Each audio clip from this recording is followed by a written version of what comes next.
It is, on the West Coast at least, still November 30th, 2020, just hours away from December 1st.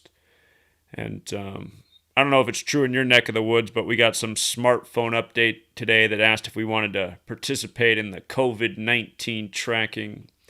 And of course, I chose not to. But it reminded me of what I talked about 2 or 3 weeks back, my experience at Costco shopping and refusing to put a mask on, and then being followed by a team of members in the store who were urging me to put a mask on or leave, which I refused to do until I was done shopping. And as I explained, I mean, it was quite the scene, but I was able to complete all my purchases and walk out of the store while being harassed by a pack of employees. And when I told that story, a number of you left comments that, oh, come on, Zach, wearing a mask isn't that big a deal. And I suppose in some respects you're right that it's not that big a deal. It's pretty easy to put on. You can still mostly breathe. Hopefully you didn't have garlic for lunch, this type of thing. But that's not the reason I don't wear a mask. You have to understand that you're becoming part of the wrong symbol when you put the mask on, or what I would refer to as a muzzle or a face diaper.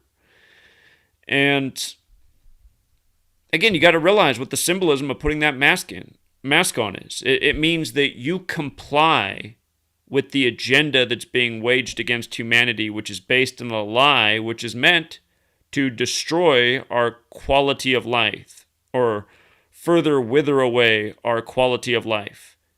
Again, it means that you are essentially submitting to the tyranny by putting on the mask. And for all of you who say, well, I have to wear my mask, otherwise I don't have a job and I can't pay the bills, well, I want you to reflect in this moment what I learned a long time ago. We're not supposed to be having jobs. That's not the way the world's supposed to be. We're living in this world that is forced. It is an agenda, exploiting humanity, and it's never been more evident in 2020. But understand what's happening in this year is just part of something that's been centuries in the making. Something that a lot of us have seen coming for a lot of our lifetimes and been warning other people about. And so again, when you put on that mask, realize what you're doing. You are saying, okay, I am willing to obey tyranny. Because the only thing telling you to put a mask on is tyranny. And do realize, you guys, this video, I'm sure Google is not going to smile upon it, because I've been having several videos removed in recent days that supposedly violate the terms of service, but they're sending emails and saying that they're not giving strikes. They're just taking them away because they violate YouTube's updated medical policies. One of the videos that was removed today for violating YouTube's medical policies was a video about how they're coding 666 in a number of ways into the agenda this year that is coronavirus. You know, one of the examples in that video was Cladex, the simulation of the pandemic on May 15th, 2018, exactly 666 days before the pandemic was declared. But a video just talking about the rituals with 666 and the significance of the number, and how vaccination has a gematria value of 666. That video apparently violated YouTube's new medical policies. So teaching about the encoding of 666 in gematria somehow violates the medical policies of a tech company that, again, why do they have medical policies? They're a tech company. YouTube's terms of service should just be exactly what it was promoted to be when it launched in 2005. A place for you to upload the information you cared about, and to see if you could build an audience of people who resonated with your work and appreciated your work. I don't know why the terms of service ever had to change. You know, they make it seem like dissenting voices are so dangerous, so crazy, and, so, obscure. And if that is the case, then why not just let us be obscure and crazy in our own little window of the world where we're trying to connect with like-minded people? You know what I mean? If we're just such a crazy minority that just don't deserve to have an opinion, I mean, why? Why do the mainstreamers who have this, consensus opinion over here, why do they need to flesh out people like myself? I'm asking rhetorical questions. I know the answer to these questions. Of course, the powers that shouldn't be who control these platforms, they don't want people from that bigger group getting persuaded from logical, well-reasoned, and evidence-based arguments. And so again, just to come back to the mask, to wear the mask is to comply and be part of the agenda. And to make it crystal clear, 2 members of this community right now are getting themselves in what you might call trouble at work because they're taking a stand on masks. One's a gentleman. He came and stood with me in Seattle. He flew up from Arizona, Big Al. Big Al works at the post office, and it was right around the time of the election, because the same thing happened up here in Washington State, even though he's down in Arizona. I noticed at the post office I go to, they made all the employees start wearing masks, because they weren't doing it until the first week in November or so. But they still haven't cracked down on me. I haven't been wearing a mask in there. I haven't had any trouble at the post office. But they made his office put on masks at the beginning of November, and he said he refused to, and he said he's not comfortable with the mask on. And so he's been sent home on disciplinary action, and they're trying to reach a resolution, and they're saying if they can reach a resolution, he'll get his pay, but he has to wait until they come to this resolution. Well, anyway, he knows that people at work support his cause, and they hope that they rule in his favor so that they can all stop wearing their masks. Well, think about that. I mean, all of the people who are standing by and cheering him on but going to work with a mask on even though they don't want one on, what if they all just took off their mask? You know what I mean? If they just all took off their mask, what are they going to do? Fire everybody? Make everybody go home? Then the business doesn't operate. And again, I'm just going to pause real quick. For anybody out there that thinks wearing the mask is helpful and keeping you safe, I mean, that's the other thing that putting on the mask symbolizes. I guess you, right now, the person I'm talking about. It just symbolizes just the absolutely clueless, brain-dead lemming who still believes a word that comes out of the mouths of government officials and nightly news anchors. It's just like, how? How is this possible that you're still believing in the government and news, that all they do is lie to you and exploit you and scare you?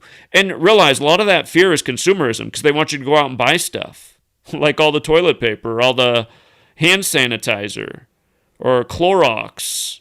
Clorox stock is surging despite the market has dropped 10,000 points today. Remember how it was back in the early days of the pandemic?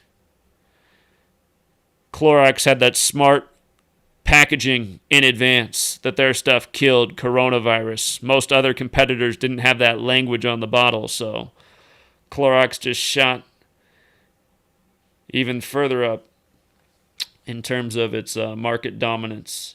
But again, I mean, just wearing the mask, it just symbolizes so many wrong things. You know? It symbolizes that you're just a clueless lemming. You still believe in the biggest liars who've all they've ever done is literally raped you. I mean, to take a look at what government does to us, I mean, look at it, you guys. They force us into buildings as children where we have to spend all of our days from age 5 to 18 for most of us, or 6 to 18, 6 to 19, somewhere in that window. For me, it was 5 to almost 18. I was, just a month and a half or so away from turning 18 years old when I got out of high school, but they put you in this box, this room for most of your life, early in the morning, oftentimes people you don't want to be around, your days are wasted. Realize that is being done to you because you are being molded into something that does what? Something that just listens to authority, follows directions, can possibly answer simple questions, but if not, that's okay, on to the next grade anyway. So, and that's all it is. That's all you get out of that. That's all that purpose of your life is, to take up all that time of your life. The whole purpose, the only purpose, it's not to help you out at all. It's just to turn you into this thing so that you will behave and comply and know what authority is, right? News, government. Those are credible sources of information. And, other things just aren't. And really, I mean, if you're awake, if you're awake, I mean, if you have a brain, eyes, ears, if you've been alive in the 21st century, I mean, I just don't understand what people haven't caught on to. Did you forget what happened at the start of the 21st century? That curious event in New York and at the Pentagon, and they told you that they needed to go do a quick war that would last a few months that's still going on? Oh, man. It's just... It was the government and the news that sold you those lies. And then I guess gullible people say, well, maybe they just miscalculated by 20 years. Yeah. Yeah, maybe it was just a miscalculation. Maybe it's just like how in June of this year, coming back to masks, the nightly news, I was like, oh, finally, we're turning the corner on this fear campaign. I still remember the start of June, all of a sudden. Coronavirus wasn't as deadly as they thought. It wasn't as contagious. If you were asymptomatic, you couldn't spread the virus after months of being told that you could. They had so many Hollywood actors come out and tell you, Hollywood actors, very credible people, experts on most subjects as we know. They were coming out and telling you could be an asymptomatic carrier. But anyway, at the start of June, they started to retract everything that they'd scared you with for the past 3-4 months. They said you didn't need to Clorox down your Wheaties box, put Windex on the hamburger bun packaging. You didn't need to be doing all that anymore. Nope, it wasn't as deadly as they thought. And now that the summer was upon us and the warm months, how better to respond to the virus that isn't nearly as bad as we thought? Well, now let's make mandatory masks, right? So you can be outside on a nice sunny day, breathing in your own breath, protecting yourself. Isn't it so, in all the months before that where it was so scary, there were no mandatory masks, and it was the time of year where it's cold and people are normally getting sick, and there wasn't any mandatory masks,